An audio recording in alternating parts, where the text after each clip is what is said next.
चिड़ियाघर का काला भालू मुझे खाना चाहता था क्योंकि मैं जानवरों के दिल की बात सुन सकता हूँ। वह काला भालू कह रहा था, वह स्मार्ट लड़का कितना अच्छा लग रहा है, मैं उसे खा जाऊंगा, आज रात मैं उसे जरूर खा जाऊंगा। ये सुनते ही मेरे दिल में जोर से ढक सा हुआ। उसने कहा, आज रात ही निकलना है क्या? वह भागने वाला है। लेकिन उसके बाद काले भालू की कुछ बातें सुनकर मेरे पूरे शरीर में सिहरन दौड़ गई। वह बोला, उस लड़के की नजर कुछ अजीब है, लेकिन उसकी नजर देखकर लगता है जैसे मैं अपना फैसला बदल दूं। वह एक बहुत बड़े सिर वाला काला भालू था। उसने कहा, आज रात ही चलूंगा। बाकी सारे भालू हाथ हिला रहे थे और दूसरे लोगों के खाना डालने का इंतजार कर रहे थे, लेकिन वह सिर्फ मुझे घूर रहा था। मैं खुद को संभालते हुए वहां से निकला और काले भालू वाले इलाके से बाहर आते ही पास के एक कर्मचारी के पास भागा। फिर मैंने उसे सारी बात बता दी। उसने कहा, क्या बोल रहे हो तुम कह रहे हो कि काला भालू आज रात भाग जाएगा? यह तो और भी अच्छा है। अगर हमारा चिड़ियाघर खबरों में आ गया तो शायद और ज्यादा लोग टिकट खरीदने आएंगे। ये सुनकर मुझे बहुत गुस्सा आया। मैंने कहा, तुम जाओ, तुम कैसे इतनी गैर जिम्मेदार बात कर सकते हो? उसने कहा, मैं मजाक कर रहा हूँ छोटे भाई, तुम चिंता मत करो। यहाँ चिड़ियाघर बने 30 साल हो गए हैं और यहाँ से कोई जानवर भागता भी है तो औसतन 3 मिनट से ज्यादा बाहर नहीं रहता। उसकी बात सुनकर मुझे थोड़ा सा सुकून मिला। रात को जब मैं मोबाइल में गेम खेलने जा रहा था तभी अचानक दरवाजे का हैंडल जोर जोर से हिलने लगा। मैंने कहा, कौन है? कौन मेरे घर का दरवाजा खोल रहा है? कौन मेरे घर का दरवाजा खोल रहा है? मैंने जोर से आवाज लगाई तो हैंडल तुरंत रुक गया। बाहर से कोई आवाज नहीं आई। मैंने सोचा, मैंने तो किसी से दुश्मनी भी नहीं की, फिर यह कौन हो सकता है? क्या आजकल चोर इतने बेखौफ हो गए हैं? मैं धीरे धीरे दरवाजे के पास गया। तभी दरवाजे के पीछे से एक जानी पहचानी आवाज आई। आखिर मिल गया, वह अंदर ही है। ये आवाज कुछ जानी पहचानी लगी। वह वही था, वही काला भालू। वह सच में भागकर यहाँ आ गया था और मेरे दरवाजे के बाहर खड़ा था। दरवाजे का हैंडल फिर से जोर जोर से हिलने लगा। मैं घबरा गया और जल्दी से फोन निकालकर एक हाथ से दरवाजा पकड़े पकड़े पुलिस को कॉल किया। कॉल लगते ही मैंने जल्दी से अपनी हालत और पता बता दिया। जैसे ही मैंने फोन रखा, बाहर की आवाज फिर से बंद हो गई। उसने मुझे कब देख लिया? वह सच में कोई साधारण जानवर नहीं है। तभी तो मुझे खाने की इतनी सोच रहा है। मेरे शरीर से ठंडा पसीना बहने लगा क्योंकि वह काला भालू इंसानों की भाषा समझ सकता था। मैंने अभी फोन पर पुलिस को बताया था कि बाहर काला भालू है और उसने यह सुन लिया। तभी सामने वाले पड़ोसी के घर का दरवाजा खुलने की आवाज आई। कोई बोला, बहुत शोर हो रहा है, इतनी रात को कौन दरवाजा पीट रहा है? दरवाजा खोलने वाला सामने वाले घर नंबर 246 के पड़ोसी रमेश चाचा थे। अगले ही पल काला भालू उनकी तरफ दौड़ा और तुरंत उनकी जोरदार चीख पूरे बिल्डिंग में गूंज गई। मैं डरते हुए दरवाजे पर चढ़कर आंख वाले छेद से बाहर देखने लगा। सच में 246 नंबर का दरवाजा खुला हुआ था और अंदर से लगातार टकराने की आवाज आ रही थी। अभी जो आवाज आई थी उससे साफ था कि रमेश चाचा दरवाजा बंद भी नहीं कर पाए और काला भालू अंदर घुस गया। मुझे याद आया, रमेश चाचा के घर में उनका 8 साल का छोटा बेटा भी है। वह भालू मेरे पीछे आया था। अगर पड़ोसी मेरी वजह से मुसीबत में पड़ गए तो शायद मैं खुद को खत्म कर लूंगा। थोड़ी देर सोचने के बाद मैंने दरवाजा थोड़ा सा खोल दिया और बोला, अरे ओ मोटे भालू, मैं यहाँ हूँ। मैं बार बार दरवाजा पीटकर आवाज कर रहा था ताकि भालू का ध्यान मेरी तरफ आ जाए। जैसे ही भालू बाहर आएगा मैं तुरंत दरवाजा बंद कर दूंगा, तब तक समय मिल जाएगा। 246 वाले घर के अंदर फिर से जोर जोर की थक थक और टकराने की आवाज आने लगी और फिर अचानक सब शांत हो गया। मैंने कहा, रमेश चाचा, आप ठीक हो क्या? 246 के अंदर से कोई जवाब नहीं आया। मैं बहुत घबरा गया, समझ नहीं आ रहा था क्या करूं। थोड़ी देर हिचकिचाने के बाद मैं धीरे से बाहर निकला और 246 के दरवाजे की तरफ झांक कर देखने लगा। तभी अचानक दरवाजे के कोने पर एक आदमी दिखा। वह रमेश चाचा थे। मैंने पूछा, रमेश चाचा, आप ठीक हो ना? और वह भालू कहाँ गया? रमेश चाचा दरवाजे तक आए और जोर जोर से सांस लेते हुए पसीने में भीगे हुए बोले, अभी अभी मैं तो तुम्हारे घर की तरफ भागा था। कौन सा भालू? कहाँ है भालू? मैंने तो कोई भालू नहीं देखा। मैंने कहा, लेकिन मैंने तो अभी साफ देखा था कि भालू आपके घर में घुस गया था। क्या मैंने गलत देख लिया? उन्होंने कहा, जरूर तुमने गलत देखा होगा। अभी मेरे घर में चूहे मार रहे थे। रात काफी हो गई है, तुम भी जाओ और सो जाओ।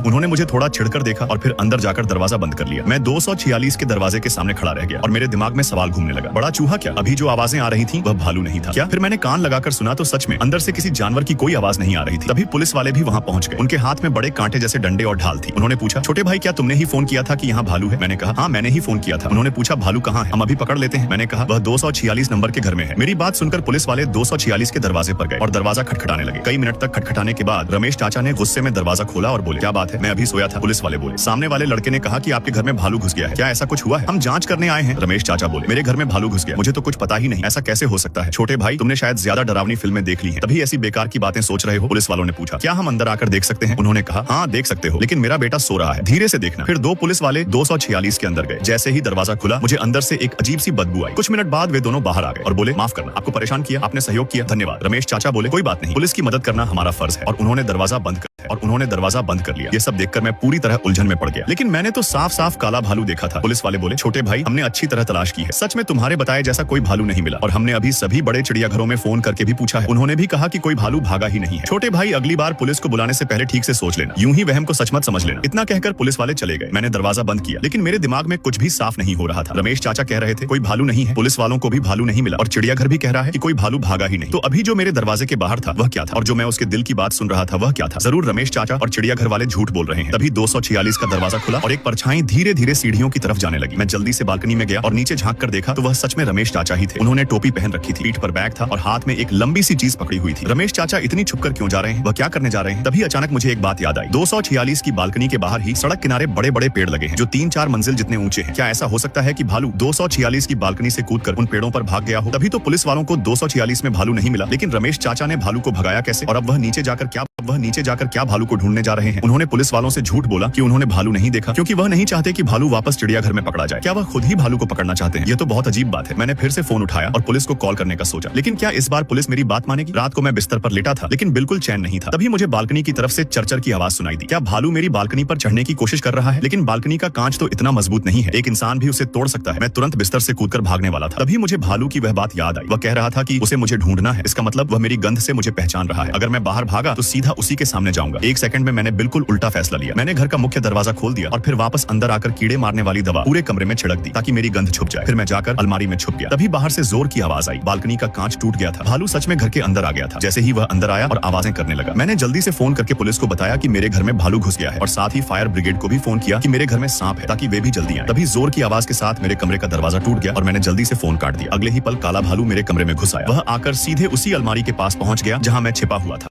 हुआ था। चिड़ियाघर का काला भालू मुझे खाना चाहता था, क्योंकि मैं जानवरों के दिल की बात सुन सकता हूँ। वह बड़ा काला भालू मेरी बालकनी का कांच तोड़कर घर के अंदर घुस आया और सीधे उस अलमारी के सामने आकर खड़ा हो गया जहां मैं छिपा था। अलमारी के अंदर छिपा मैं डर के मारे कांप रहा था और जरा सी भी आवाज करने की हिम्मत नहीं हो रही थी। वह भालू बोला, वह कमीना लड़का कहाँ छिप गया, लेकिन उसकी खुशबू मुझे साफ मिल रही है। कितनी मजेदार खुशबू है, मैं उसे हड्डी तक नहीं छोड़ूंगा। इसके बाद भालू कमरे में इधर उधर घूमने लगा और मुझे ढूंढने लगा। मैं अलमारी के अंदर सांस तक रोककर बैठा था। भालू बिस्तर के पास गया। उसने अपने पंजे से चादर उठाई और फिर झुककर बिस्तर के नीचे भी देखा। कुछ नहीं मिला तो वह घूमकर अलमारी के पास आया और अलमारी की दरारों के पास सूंघने लगा। मैंने अपने मुंह और नाक को कसकर पकड़ लिया और सांस रोक ली, क्योंकि मैंने पहले ही अलमारी के सामने बहुत ज्यादा कीड़े मारने वाली दवा छिड़क दी थी। आखिरकार भालू वहां से हट गया। मैं फिर भी ढीला नहीं पड़ा और सांस रोके रहा। मैं उसके पैरों की आवाज सुनने की कोशिश कर रहा था कि वह जल्दी से निकल जाए। तभी अगले ही पल भालू अचानक तेजी से लौटा और एक झटके में अलमारी को खींच दिया और मैं अंदर से बाहर गिर पड़ा। भालू अलमारी के ऊपर चढ़ गया और उसका डरावना चेहरा मेरे सिर के ऊपर झुक गया। उसने मुंह खोलकर मुझे काटने की कोशिश की। मैंने दांत भींचे और पलटकर अपने हाथ में पकड़ी। कीड़े मारने वाली दवा सीधा उसके चेहरे पर जोर जोर से छिड़क दी। भालू एकदम घबरा गया और पीछे हट गया। मैंने दरवाजे की तरफ देखा, लेकिन भागने का रास्ता भालू ने रोक रखा था। मैं मजबूर होकर लुढ़कते हुए बिस्तर के नीचे घुस गया। भालू गुर्राते हुए मेरे पीछे आया और अपना मुंह बिस्तर के नीचे घुसाकर मुझे काटने की कोशिश करने लगा। मैं पीछे की तरफ सरकता गया और उसने अपना पंजा अंदर डालकर मुझे पकड़ने की कोशिश की। उसके पंजे से मेरी दाहिनी पिंडली कट गई और 4 गहरे घाव बन गए। खून तेजी से बहने लगा। मैं डर के मारे बिस्तर के बिल्कुल अंदर तक चला गया, जहां वह मुझे छू नहीं पा रहा था। कुछ देर कोशिश करने के बाद उसने पंजा डालना छोड़ दिया और बिस्तर के नीचे से हट गया। अचानक उसने जोर से दहाड़ मारी और पूरे बिस्तर को पलट दिया, जिससे मैं पूरी तरह उसके सामने आ गया। वह दौड़कर मुझे काटने आया। तभी मैंने तुरंत हाथ बढ़ाकर बिस्तर से गिरी हुई चादर उठाई और पूरी ताकत से उसके ऊपर डाल दी। चादर से उसकी आंखें ढक गईं और वह दिशा भूल गया और पागलों की तरह चादर को फाड़ने लगा। मैं धीरे से उसके किनारे से निकलकर कमरे से भागने लगा। जैसे ही मैं बाहर हॉल में पहुंचा, तभी एक जाना पहचाना आदमी मेरे घर में घुस आया। वह सामने वाले पड़ोसी रमेश चाचा थे और उनके हाथ में बंदूक थी। उन्होंने कहा, भालू कहाँ है, जल्दी बताओ। मैं जवाब देता, उससे पहले ही भालू कमरे से बाहर भागता हुआ हमारे पीछे आ गया। मैंने जोर से चिल्लाया, रमेश चाचा भागो, और मैं दरवाजे की तरफ दौड़ा, लेकिन रमेश चाचा बिल्कुल नहीं घबराए। उन्होंने बंदूक उठाकर सीधे भालू की तरफ तान दी। मैंने पीछे मुड़कर देखा तो भालू अचानक रुक गया और डरकर पीछे